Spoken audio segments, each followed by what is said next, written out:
It started innocently enough. A random follow request on a social media platform, followed by casual likes on my posts.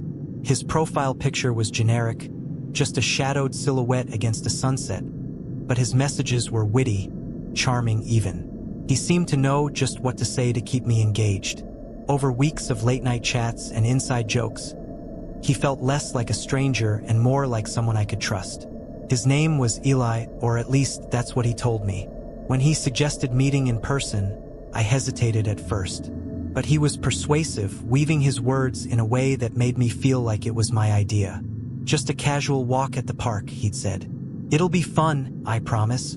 The park he suggested was on the edge of town, quiet and tucked away. It wasn't somewhere I'd normally go at night, but his confidence made me feel safe. I arrived at the park just after 11 p.m. The glow from the streetlights barely reached the gravel path, and the dense trees swallowed most of the moonlight. I parked my car near the entrance, the engine ticking softly as it cooled in the crisp night air. My phone buzzed in my pocket. A message from Eli. Almost there. Just walk a little down the main path. I'll meet you by the bench. I hesitated, my fingers hovering over the keyboard. Something about standing there alone in the dark felt wrong. But I'd come this far. I stuffed my phone back into my pocket, adjusted my jacket, and stepped onto the path. The gravel crunched under my boots with every step, loud in the silence. I passed a rusty trash bin, an old swing set creaking faintly in the breeze. The park felt dead, too still, too empty. My phone buzzed again, and I pulled it out with trembling hands. You look even prettier in person. I froze mid-step, the cold seeping into my chest. My eyes darted around, scanning the shadows between the trees, the empty benches, the faint outline of the playground in the distance. There was no one there. I typed quickly, "Where are you?" The reply came instantly. "I can see you." My breath caught in my throat. Every instinct screamed at me to turn back, to run to my car and never look back. But I couldn't move. Then, from somewhere in the distance, a faint sound. Footsteps. Slow, deliberate, crunching on gravel. I turned around, my flashlight shaking as I held it up. Two shapes stood at the edge of the path, barely illuminated by the faint glow of a distant lamppost. They weren't moving, just standing there, watching me. The two figures stood still, silhouetted against the faint glow of the lamppost. I couldn't make out their faces, but I could feel their eyes on me. Sharp, unblinking, predatory. My heart hammered in my chest, and my breath came in short, shallow gasps as I took a step back, then another. My phone buzzed again, and I flinched so hard I nearly dropped it. "Don't run." The message felt like ice in my veins. My hands trembled as I lifted my flashlight, the weak beam dancing over the gravel path and into the trees. The figures didn't move, but something shifted in the air. An unspoken tension, like a wire pulled tight, ready to snap. Then, from the left side of the path, I heard it. Another set of footsteps. Slow, deliberate. I whipped my flashlight toward the sound, and for just a second, I caught a glimpse of a third figure, partially hidden behind a tree. My stomach dropped. They weren't alone. I spun around and bolted. My boots pounded against the gravel, the cold night air slicing into my lungs as I sprinted back toward my car. Behind me, I heard footsteps. Faster this time, urgent, chasing me. "Help!" I screamed, but the sound was swallowed by the dark. The park was too empty, too far from anything. My car came into view, its faint reflection in the moonlight a distant lifeline. I fumbled with my keys as I reached the door, my fingers numb and shaking. The footsteps were getting closer. I could feel them. I shoved the key into the lock, yanked the door open, and threw myself inside. I slammed the door shut and hit the lock button just as a hand slapped against the driver's side window. The figure stood there, face obscured by the hood of a dark sweatshirt. They were breathing heavily, their foggy breath clouding the glass. Then, slowly, they leaned closer, their head tilting slightly to the side as if studying me. My phone buzzed one last time. "See you soon." I didn't waste another second. I started the engine, floored the gas pedal, and tore out of the parking lot, gravel spraying behind me. In the rearview mirror, I could see them, 3 figures standing under the lamppost, watching as I disappeared into the night. The next morning, I went to the police. They listened, nodded, and took notes, but I could tell they didn't believe me. Social media scams happen all the time, one officer said, shaking his head. You were lucky to get out of there. They said they'd investigate the park, but I never heard back. Eli's profile was gone, completely wiped from the platform. It was like he had never existed. But sometimes, late at night, when my phone buzzes unexpectedly, I hesitate before looking at the screen. Because deep down, I know the truth. They're still out there, watching, waiting.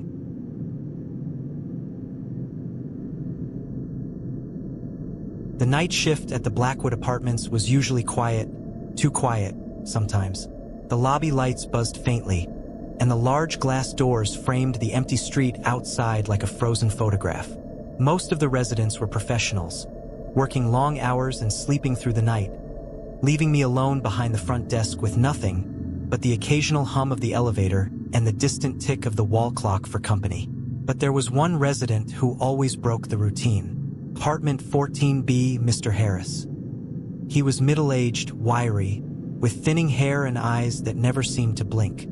He always came and went late at night, usually after midnight, carrying large, heavy duffel bags that sagged awkwardly in his grip.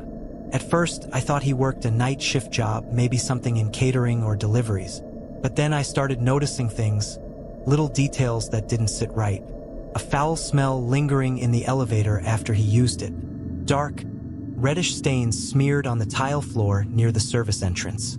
And the way he always avoided making eye contact, slipping past me with nothing more than a mumbled evening. It was the smell that really started to get to me, thick, metallic, and sour, like rust mixed with something rotten. It clung to the elevator long after Mr. Harris had disappeared up to the 14th floor.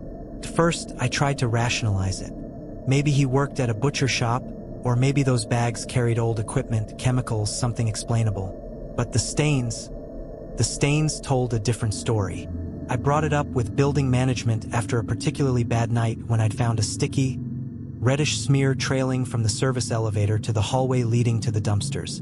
Mr. Patel, the property manager, waved me off without even looking up from his desk. It's an old building, Hector, he said. Pipes leak, people spill things. You watch too many movies, my friend. But I couldn't let it go. I started paying more attention. Harris always entered through the service door, even when the main lobby was empty. His duffel bags seemed heavier each time. His shoulders hunched under their weight as he dragged them across the floor. And then, one Thursday night, I caught something in the corner of my eye. A glimpse of Harris on the security camera feed, standing in the elevator, staring straight into the lens. His face was pale, expressionless, and his lips barely moved, like he was whispering something to himself. That night, I couldn't shake the feeling that I was being watched. Every creak of the building felt deliberate. Every flicker of the fluorescent lights felt like a warning. And then came that night. It was just past 2 a.m., and the lobby was dead silent when I saw him again. Harris was coming through the service entrance, struggling with one of those duffel bags. But this time, the bag was bigger. He was dragging it behind him, one hand gripping the handle tightly, while the other pressed against the elevator button. Couldn't look away. Sweat beaded on my forehead as I watched him wrestle the bag into the service elevator, the doors straining to close around it. And then, for just a moment, his eyes flicked up and met mine through the glass security panel on the elevator door. They were sharp, alert, like he knew I was watching him. For a long moment, neither of us moved. Harris stood frozen in the service elevator, one hand still clutching the duffel bag, his other hand hovering near the elevator panel. His gaze locked onto mine through the glass panel, and even from across the lobby, I could feel the weight of it. A silent challenge, a dare to look away. The elevator doors began to close, and I snapped out of it. My hand shot to the phone on the desk. Call the police, my brain screamed. But then I hesitated. What would I tell them? That a tenant was dragging a heavy bag into an elevator at night? That I thought I saw stains? That I smelled something bad? I set the phone down, my hand trembling. Instead, I grabbed the master key and stepped out from behind the desk, my heart hammering in my chest. The elevator panel showed the 14th floor button glowing faintly. I knew I had seconds before he was gone. I took the stairs 2 at a time, the fluorescent hallway lights flickering overhead as I ascended. My breath came in ragged gasps, my palms slick with sweat. By the time I reached the 14th floor, the elevator had already arrived. The faint smell of that metallic rot hit me like a wall. The hallway stretched out in front of me, dim and quiet. Apartment 14B was at the far end. The door was slightly ajar, a thin sliver of darkness visible between the wood and the frame. I crept closer, every step deliberate and painfully loud in the silence. Through the crack in the door, I could hear something low, rhythmic sounds, like dragging, like something heavy being pulled across the floor, and then a muffled noise, almost like a whimper. I should have turned back. I should have gone downstairs, called the police, and let them handle it. But instead, I reached out and gently pushed the door open. The smell hit me first, overpowering and sickly sweet, like decaying meat left in the sun. The apartment was dark, save for a single lamp casting a weak, yellow light over the living room. The duffel bag was there, lying on the floor, partially unzipped. Something pale was sticking out from the opening, something soft. And Harris was there too, standing by a plastic-covered dining table, his sleeves rolled up, his face twisted in something between exhaustion and satisfaction. He looked up when the door creaked open, his eyes locking onto mine. "You shouldn't have come up here, Hector," he said softly, his voice steady, almost calm. And then he took a step forward. Every instinct screamed at me to run, but my feet stayed frozen to the carpet. Harris took another step forward, his shadow stretching across the dimly lit floor. His sleeves were rolled up to his elbows, and his hands were stained with something dark, something that gleamed faintly under the yellow lamplight. "You shouldn't have come up here, Hector," he repeated, his voice steady and measured, like a teacher scolding a misbehaving student. The duffel bag on the floor twitched, just slightly. I saw it, I know I saw it. Something or someone inside it moved. My stomach turned, bile rising in my throat. What are you doing?" I managed to choke out, my voice trembling. Harris let out a slow breath, his lips curling into something that wasn't quite a smile. "You think you're a hero, don't you? Snooping around, playing detective. But you're not. You're just in the way." He lunged. I stumbled backward into the hallway, barely avoiding his grasp. My shoulder slammed into the wall as I turned and sprinted toward the stairwell. Behind me, I heard Harris's heavy footsteps pounding against the floor, his ragged breath growing louder. I threw myself down the stairs, gripping the railing as I nearly lost my footing. My knees ached, and my lungs burned as I descended floor after floor. Above me, Harris was shouting, "You shouldn't have come up here," his voice echoing in the empty stairwell. When I burst into the lobby, I didn't stop running. I flew past the front desk, through the glass doors, and into the cold night air. My breath hitched as I fumbled for my phone with shaking hands, dialing 911 as I stumbled into the middle of the street. 911, what's your emergency? There's a man in my building, I gasped. Apartment 14B. He's got something in a bag. There's blood. Please, send someone now. The police arrived 15 minutes later. By then, the building felt silent again, like it was holding its breath. I stood outside with a blanket wrapped around me, watching as officers filed into the lobby, their radios crackling with static. When they finally emerged, their faces were grim. Harris was gone. The apartment was empty, spotless. Almost. No duffel bag, no stains, no sign of anything. Except for one thing. In the corner of the dining room, under the plastic-covered table, they found a small, crumpled piece of paper with my name scrawled on it. Hector. Always watching, the police never found him. His apartment was rented under a fake name, and no records of him existed in the system. I quit my job at the building the next morning. I couldn't step into that lobby without feeling like Harris was still there, just out of sight, watching me from the shadows. Sometimes, when I walk home late at night, I feel it again, that faint smell of something metallic, something rotten. And every now and then, in a crowd or a busy cafe, I see a face in the corner of my eye. A wiry man with thinning hair and sharp, unblinking eyes. But when I turn to look, he's already gone. Dr. Kenneth Greaves came highly recommended. His name was spoken in hushed tones across campus therapy forums. His credentials gleamed on the clinic's website, and his calm, steady voice over the phone made me feel, briefly, like everything might be okay. "You've taken the hardest step by reaching out," he'd said during our first call. Those words felt like a warm blanket over my raw, frayed nerves. The first few sessions were fine. His office was tastefully minimalist.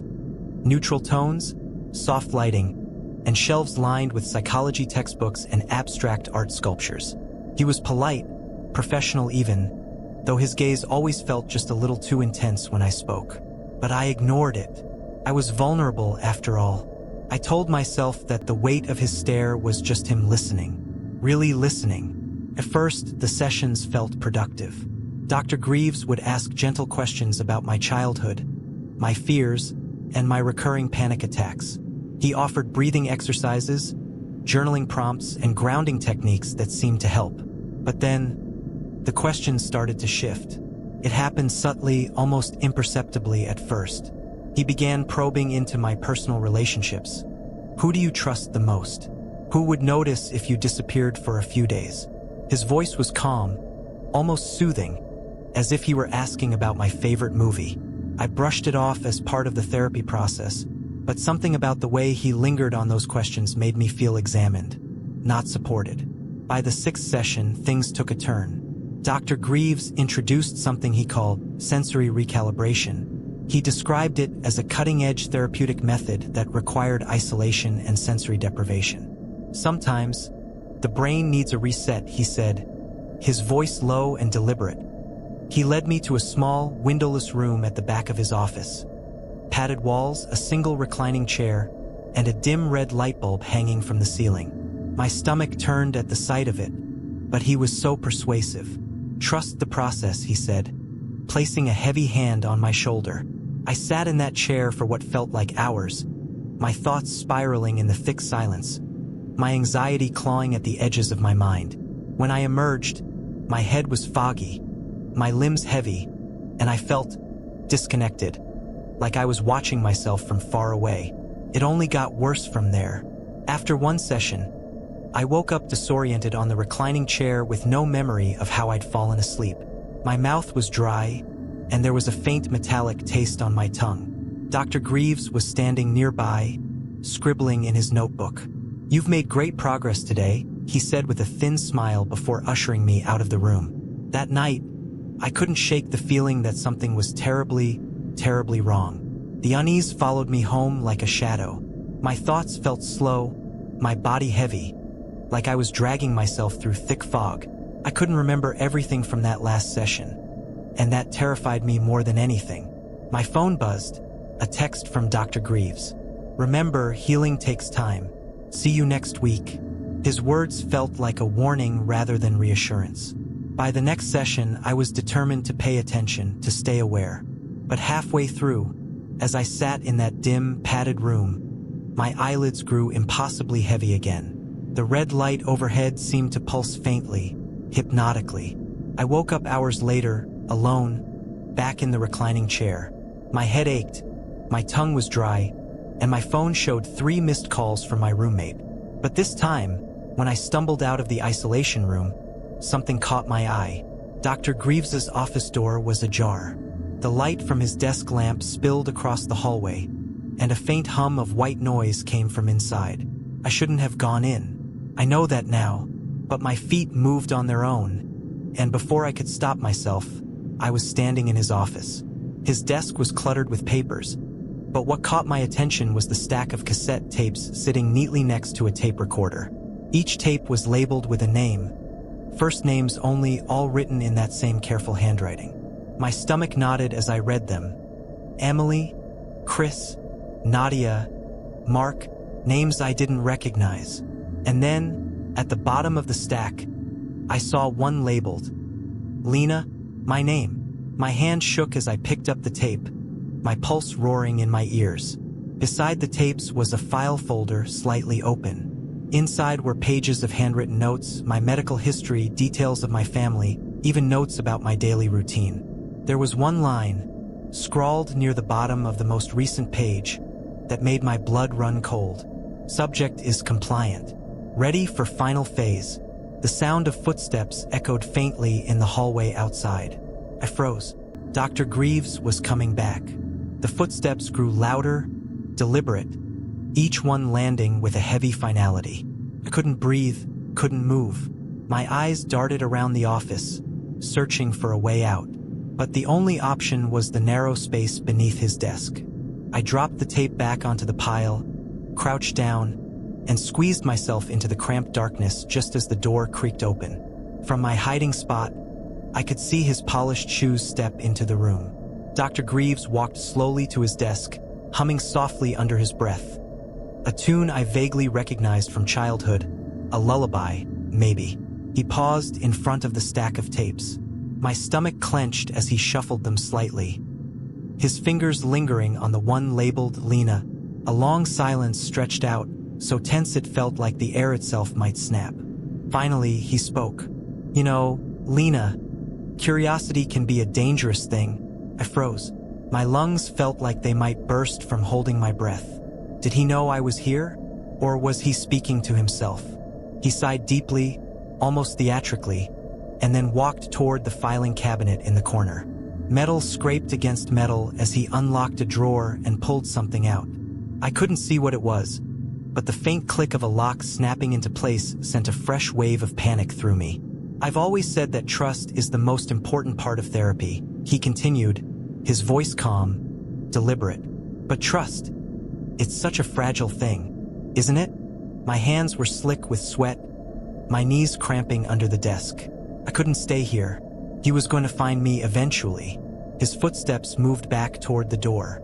Then he paused. Let's continue this discussion tomorrow, shall we?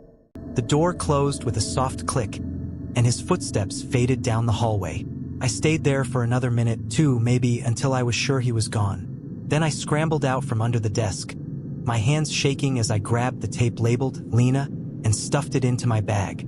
I hesitated for one terrifying second before grabbing 2 more tapes at random. I bolted out of the office, through the silent hallway, and out into the cold night air. My legs felt like jelly as I staggered to my car, fumbling with the keys and locking the doors the moment I was inside.